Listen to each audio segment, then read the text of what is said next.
4 मंजिला ससुराल में बहू की लिफ्ट वाली रसोई। बहू, कान खोलकर सुन लो। अगर आज सिर्फ 10 मिनट में 4 मंजिल पर सही खाना नहीं पहुंचा तो आज ही तुम्हें तुम्हारे मायके वापस भेज दिया जाएगा। ये धमकी सुनते ही रागिनी के हाथ पैर कांपने लगते हैं। तभी पहली, दूसरी और चौथी मंजिल के इंटरकॉम एक साथ बजने लगते हैं। रुको रुको रुको, एक साथ मत बोलो। दादी जी को दलिया, भाभी को फल, सिमरन को पोहा, भैया साहब को पराठे। हे भगवान, मेरा तो दिमाग फट जाएगा। बहू रानी, आज मेरी तबीयत ठीक नहीं, मैं छुट्टी पर जा रहा हूँ, अकेले संभालना पड़ेगा। आज ही जाना था काका आपको। खैर जाओ, संभाल लूंगी। ये हाल कैसे हुआ, ये जानने के लिए चलिए कुछ महीने पीछे चलते हैं, जहां से ये पूरी परेशानी शुरू हुई थी। देख बेटा, 4 मंजिला हवेली है ससुराल। ऐसे किस्मत हर किसी की नहीं होती। कोई कुछ भी कहे बर्दाश्त कर लियो, तू मैं मत करियो। मम्मी, आप चिंता मत करो, मैं सब संभाल लूंगी। कुछ देर बाद इतना बड़ा घर, कांच की लिफ्ट, संगमरमर का फर्श, चारों तरफ सीसीटीवी कैमरे। सच में मेरी किस्मत बदल गई। बेटा ये देखो, ये हमारे घर की खासियत है, लिफ्ट वाली रसोई। खाना लिफ्ट में डालो, बटन दबाओ, खाना सीधा उस मंजिल पर पहुंच जाएगा। पहली मंजिल पर हम रहते हैं, दूसरी पर विशाल, प्रिया, तीसरी पर तुम और अर्जुन, चौथी पर दादी सा और सिमरन। वाह मम्मी जी, तो मुझे ऊपर नीचे नहीं भागना पड़ेगा। गरीब घर से आई हो, इतनी बड़ी हवेली की व्यवस्था सीखने में वक्त लगेगा, लेकिन सीखना जरूर पड़ेगा। अगले दिन बहू, पहली मंजिल पर चाय नाश्ता भेज दो। रागिनी, आज मुझे पराठा नहीं, सिर्फ उबली सब्जी चाहिए, डाइट पर हूँ। कुछ देर बाद ये नमक ज्यादा है, ये तो मैं खा ही नहीं सकती, दोबारा बनाओ। रागिनी, 10 मिनट से नाश्ते का इंतजार कर रहा हूँ। इतनी छोटी सी व्यवस्था भी समय पर नहीं संभलती। भाभी, पहले जूस भेजो, प्यास लगी है। 30 सेकंड बाद ही दूसरा मैसेज आता है। नहीं, जूस नहीं, अब कॉफी भेज दो। 1 मिनट बाद छोड़ो कॉफी भी, अब ग्रीन टी भेज दो, मन बदल गया। ये तो हर पल मन बदल देती हैं। मैं आखिर बनाऊं तो क्या बनाऊं? शाम होते होते रागिनी थककर रसोई के फर्श पर बैठ जाती है। तभी कमला जी दरवाजे तक आती हैं, लेकिन अंदर नहीं आ पाती। बहू, मेरी कमर साथ देती तो मैं खुद तेरे पास बैठती। तेरा चेहरा उतरा हुआ लग रहा है, विमला से बात करूंगी मैं। लेकिन जब कमला जी विमला से बात करती हैं, तो वो बात हल्के में टाल देती है। माँ जी, नहीं है, धीरे धीरे सब सीख जाएगी, आप चिंता मत करो। उसी रात अर्जुन चुपचाप रागिनी के कमरे में आता है, जब वो थककर सो चुकी होती है। पता नहीं तुझे पता भी है या नहीं, कितना काम करती है तू दिन भर। वो चुपचाप उसके लिए तकिए के पास एक कटोरी फल रख देता है और धीरे से उसके पैर दबाने लगता है, ताकि रागिनी की नींद न टूटे। अगले दिन रागिनी हिम्मत जुटाकर विमला देवी से बात करती है।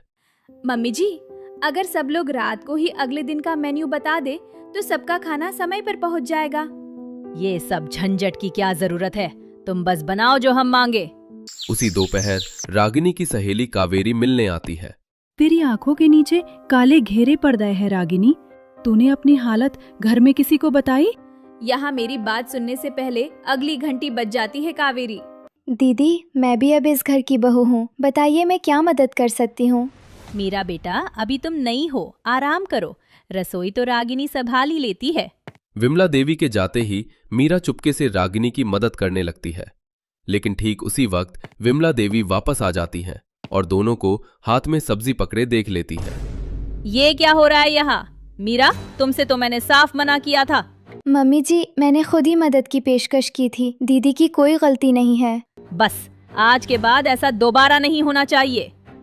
कुछ दिनों बाद एक दिन जल्दबाजी में रागिनी गलत ट्रे गलत मंजिल पर भेज देती है। अरे, ये सैंडविच किसने भेजा? मुझे तो दलिया चाहिए था। भाभी, ये दलिया मेरे लिए नहीं था ना? लगता है आज लिफ्ट भी छुट्टी पर है। पूरा परिवार हंस पड़ता है। लेकिन कुछ दिनों बाद घर में त्योहार आ जाता है, रिश्तेदार आ पहुंचते हैं और तभी पूरे घर की बिजली चली जाती है। ये क्या हुआ? लिफ्ट क्यों रुक गई? इन्वर्टर पर सिर्फ इंटरकॉम चल रहा है, लिफ्ट भारी लोड की वजह से बंद हो गई है। रागिनी को मजबूरन सीढ़ियां चढ़कर हर मंजिल तक खुद खाना पहुंचाना पड़ता है। रागिनी, मैं सीढ़ियां चढ़ने में मदद करता हूँ, ट्रे मुझे दो। अर्जुन, तुम मेहमानों के साथ बैठो, ये काम बहुओं का है। अर्जुन की आंखों में साफ गुस्सा दिखता है, लेकिन मेहमानों के सामने वो खुद को रोक लेता है। रागिनी अकेली बार बार सीढ़ियां चढ़ती उतरती रहती है। उसकी सांसें फूलने लगती है। पानी, थोड़ा पानी पी लूं, फिर सिर घूमना बंद हो जाएगा शायद। आंखों के आगे हल्की धुंध छाने लगती है। इन्वर्टर पर चल रहा इंटरकॉम लगातार बजता रहता है और हर मंजिल से नई मांग आने लगती है। भाभी, मेहमानों को अब मसाला चाय चाहिए, जल्दी भेजो। सिर घूम रहा है, पर अभी तो मेहमानों की चाय बाकी है। रागिनी लड़खड़ाते हुए ट्रे उठाती है, लेकिन उसके हाथ से ट्रे छूटकर गिर जाती है। नहीं, अभी नहीं गिर सकती, सबका खाना बाकी है। इतना कहते ही उसकी आंखों के आगे अंधेरा छा जाता है और वो बेहोश होकर रसोई के फर्श पर गिर जाती है। ठीक उसी वक्त रामू काका दरवाजे से अंदर आते हैं। बहू रानी, दवाई लेकर जल्दी लौट आया। सोचा त्योहार के दिन आपको अकेला छोड़ना ठीक नहीं होगा। अरे, ये क्या हो गया? कोई जल्दी आओ! उसकी आवाज सुनकर पूरा परिवार दौड़ा दौड़ा आता है। कमला जी रागिनी के पास बैठकर उसके कांपते हाथ देखती हैं। देखो इसके हाथ कैसे कांप रहे हैं। इसने कई दिनों से खुद खाना तक नहीं खाया होगा। मैंने तो उसे कभी भूखा रहने को नहीं कहा था माँ जी। भूखा रहने को कहना जरूरी नहीं होता विमला। कभी कभी इतना काम दे देना ही काफी होता है कि इंसान अपने लिए दो निवाले भी न निकाल पाए। और मैंने तुमसे कहा भी था, तुमने बात हल्के में टाल दी। मुझे भी माफी मांगनी चाहिए। मैं छोटी छोटी बातों पर खाना वापस भेज देती थी। और मैं तो हर 5 मिनट में ऑर्डर बदल देती थी। सॉरी भाभी। मैंने भी कभी नीचे आकर नहीं देखा कि तुम कितना काम कर रही हो, बस ऊपर से डांट देता था। बस माँ, अब बहुत हो गया। मैं कई बार मदद करने आया, हर बार आपने मुझे रोक दिया। अगर रागिनी इस घर की बहू है तो उसकी जिम्मेदारी सिर्फ उसी की नहीं, हम सबकी है। आज के बाद ऐसा नहीं चलेगा। अर्जुन की ये बात सुनकर पूरा घर खामोश हो जाता है। विमला देवी नजरें झुका लेती हैं। कुछ देर बाद रागिनी को होश आता है। क्या हुआ? आप सब यहाँ क्यों खड़े हैं? बेटा, आज हमें अपनी गलती का एहसास हो गया है। पहली मंजिल वाले खुद नीचे आकर अपना खाना ले जाएंगे। दूसरी, तीसरी, चौथी मंजिल वाले पहले से मेन्यू तय करेंगे और कोई बार बार ऑर्डर नहीं बदलेगा। और दीदी, अब हर काम में मैं आपके साथ रहूंगी। अब कोई मना नहीं कर पाएगा।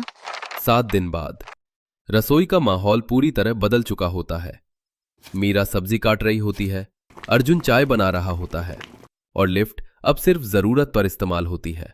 रागिनी, मैं खुद नीचे आ गया अपना नाश्ता लेने। अब लिफ्ट को आराम दो। रागिनी, आज हम सबके लिए एक ही नाश्ता रहेगा। मुझे अलग डाइट बनवाने की जरूरत नहीं। भाभी, आज से मैं खुद अपना खाना ले जाऊंगी, वादा रहा। बार बार ऑर्डर नहीं बदलूंगी। बहू, तू पहले हमारे साथ बैठकर खा ले, बाकी काम बाद में मिलकर कर लेंगे। ये तो सपने जैसा लग रहा है। इतने दिनों बाद मैं भी सबके साथ बैठकर आराम से खाना खा रही हूँ। पता है रागिनी, बड़ी हवेली और कांच की लिफ्ट तभी अच्छी लगती है जब घर के लोग भी उतने ही अपने हों। हाँ अर्जुन, अब ये घर सच में मेरा अपना घर लगने लगा है। दोस्तों, अगर आपको लगता है कि घर के काम सिर्फ बहू की नहीं, पूरे परिवार की जिम्मेदारी है, तो कमेंट में जरूर लिखिए। परिवार साथ हो तो हर काम आसान है। अगली दिलचस्प कहानी के साथ फिर मिलेंगे। तब तक के लिए नमस्कार।